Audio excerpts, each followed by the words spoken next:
It's your boy DLils, and this is another episode of HipHop and HomeRuns.com. On today's episode, we take a grave time out to reflect on this past week and the events that have happened in Baltimore.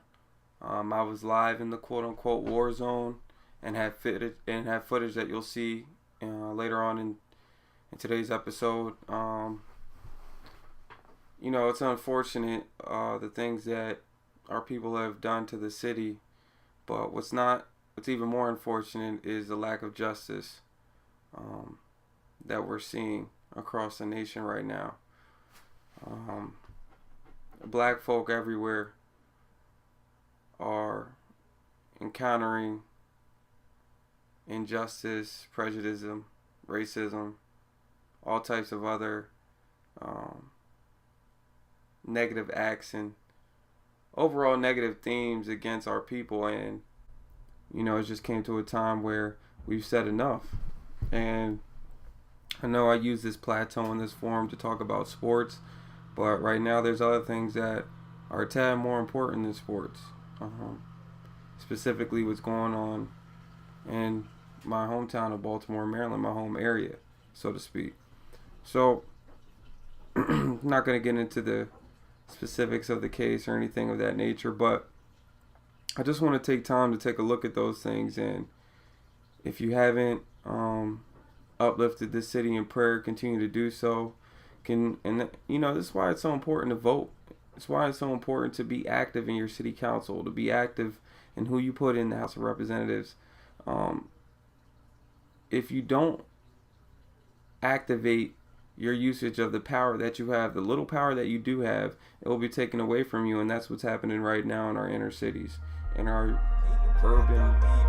You're listening to my cousin DLils on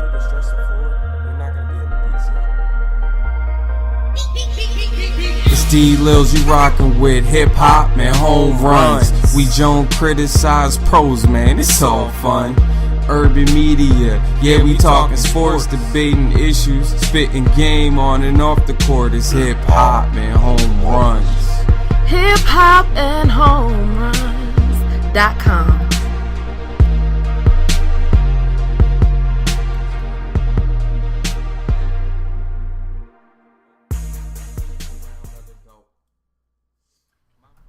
But let's get into a little bit about the draft. The draft just passed, and right now I want to talk about steals, solids, reaches, and drunk general managers, drunk GMs as I like to say. NFL draft did great numbers viewing wise, once again, like it always does. And this year, the first round had a lot of iffy picks, had some solid picks. And I just want to talk about some of those. So let's go ahead and jump right to our solid picks. Our solid picks that, in my opinion, from yesterday's first round, I would have to give the Redskins a solid draft in the first round with choosing offensive guard Brandon Sheriff. The University of Iowa, great history of offensive linemen, and specifically tackles and guards. It's almost like a factory there. When they recruit kids out of the Cornhusker State. They recruit kids from the middle of the country that all they do is just eat and pump iron. Okay? And then they bring them into these schools like the Nebraskas, like the Iowas, like the Purdues, like the Wisconsins, and who usually all those teams have strong running games and running attacks. And they just get these thoroughbred guys, these meat hogs. I just love to play in the trenches, and they make great pros. They're good character guys. They stay out of harm's way. They stay out of places that they're not supposed to be, and they just play football. So he was a solid pick. Most importantly, the Redskins need to be able to keep RG3 healthy, and without doing that, without getting a lineman, they have no opportunity to do that. This is a huge year for the Redskins because they have locked RG3 into that 5th year, and they got to figure out if this is going to be the guy. Only way to figure it out is give him the best opportunity to win, and you have to protect him. Every time he runs for his life, he gets injured. So what's the answer? Don't let him run for his life. A healthy RG3 is the offensive rookie of the year. A healthy RG3 is a playoff quarterback. Just keep those two things in mind. My other solid pick, which several scouts and GMs have all said this was a solid pick, the Oakland Raiders picking Amari Cooper, receiver from Alabama. Surefire first round pick. He's going to step in, be a number one automatically. The jury is still out on David Carr. So, what the Raiders do, they go get an elite, ready now, NFL wide receiver, NFL body, NFL speed, NFL route running, NFL hands. And he's going to be a good security blanket for David Carr. Early on last season, I remember Oakland struggled to get the ball out to receivers. Their defense was, they were a mediocre defense, middle of the pack ranking, but they were able to stay with teams, and especially in a tough AFC West, when you have the Chargers, you have Phillip Rivers out there gunning, you have Peyton Manning out there gunning. Andy Reid is going to implement his offense, and they're going to be a lot smoother in his second campaign. So, it was a great pick for the Oakland Raiders. We want to talk about reaches. What I say is a reach is somebody who you didn't necessarily either need that player at the spot that you got him. You could have gotten him a little later, or you didn't need that position. So when I say a reach, I'm saying that, hey, you may have received a decent prospect, but you're reaching to get him where you selected him at. And first person that comes to mind, a lot of people are going to disagree with me, the Chicago Bears. Chicago Bears got the bolsterous Kevin White from West Virginia. The Bears' offense was prolific. Now, indeed, they were under Mark Trestman. They're no longer under him anymore. But we're talking about Alshon Jeffrey, Ortelius Bennett. These guys, they held it down for Jay Cutler. Offense was not the issue. It was defense and turnovers from Jay Cutler, of course. But, they picked up Eddie Royal in the offseason as this kind of a slot guy. There were plenty of free agents still to choose from out here. And if you're going to keep Jay Cutler, my problem with Jay Cutler is not the people he has to throw to. It's just pure decision making.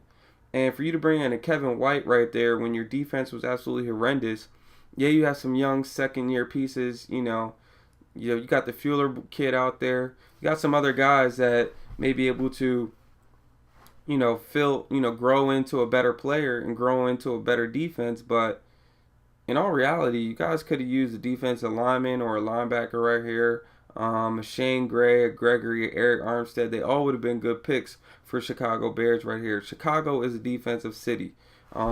They've excelled off of being a defensive team. Why change it now? That's my thoughts. Cleveland Browns. The Cleveland Browns and their selection of nose tackle Danny Shelton, definitely huge reach. Shelton isn't a bad defensive lineman by any means, but to take him number 12 means basically you're putting the future of your front seven on this player when you don't need to.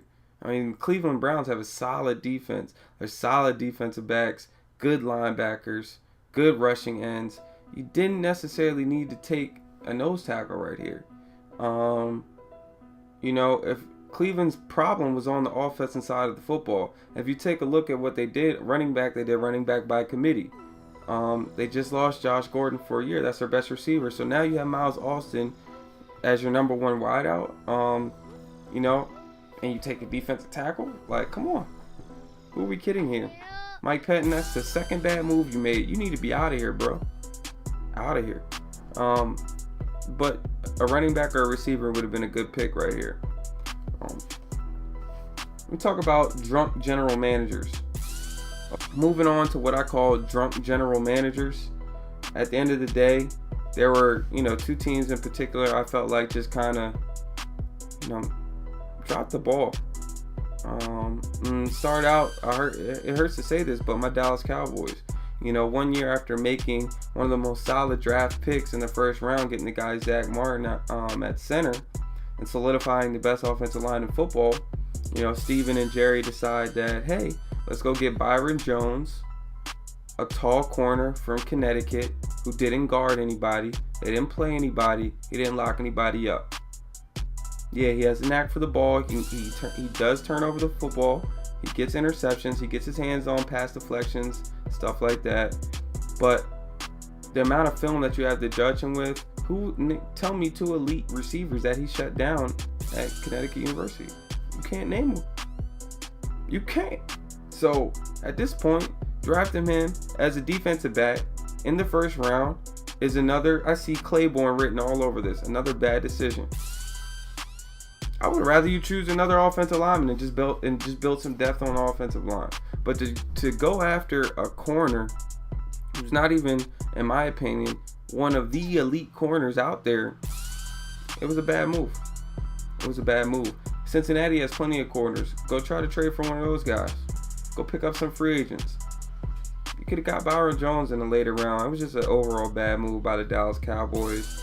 I know their secondary isn't elite, but they lost a lot of linemen. They lost, a guy to the Redskins. They lost linebackers in free agency. With the help of Sean Lee always being in question. Rolando was an enigma himself. It would have been a sobering decision, in my opinion, to draft the best available defensive player, preferably a pass rushing lineman or a versatile linebacker. Cowboys dropped the ball. The Carolina Panthers, they had a top 3 defense the past few years, not just past year, the past few years, with Luke Kuechly leading the defense. The Carolina Panthers decided to enhance their front 7 once again by getting Shaq Thompson, who we don't even really know what position. He's a running back. Is he a corner? Is he a linebacker? Is he, a slot receiver? I mean, let's just face it. He's a great athlete, but what is he actually great at in the game of football? Talking about a Panthers team who just lost D'Angelo Williams. Okay. They have no one to throw to after Kelvin Benjamin. Drafting a playmaking wideout to pair with Kelvin would have been where I went with it. But again, I'm sober. So here, Carolina Panthers made a bad decision. Who I deem are absolute steals. We're talking about first round draft day steals. Okay. Number 1 still on the board, Chiefs cornerback Marcus Peters. Andy Reid will be happy with this guy because you're bringing him in to a Chiefs defense that has all pro players all over the field. Okay, they're going to have Eric Berry coming back. Okay, this guy Peters is arguably a top 10 talent at corner. Best pure corner, both inside and outside, on the slot, on your big wideouts. He was dismissed from the Huskies for several behavioral issues, a lot of rants on the sidelines, coming to meetings late, doing dumb knucklehead stuff. But his talent is real. His talent is real, and he can step into a KC defense immediately and make an impact over there, in that AFC West. So, last guy who was an absolute steal, the Denver Broncos taking defensive end Shane Ray. We're talking about the SEC Defensive Player of the Year. Also was pushed off due to off-field concerns. He had an injury. I think he had a toe injury, something like that. It was going to be fine coming back by the beginning of the season.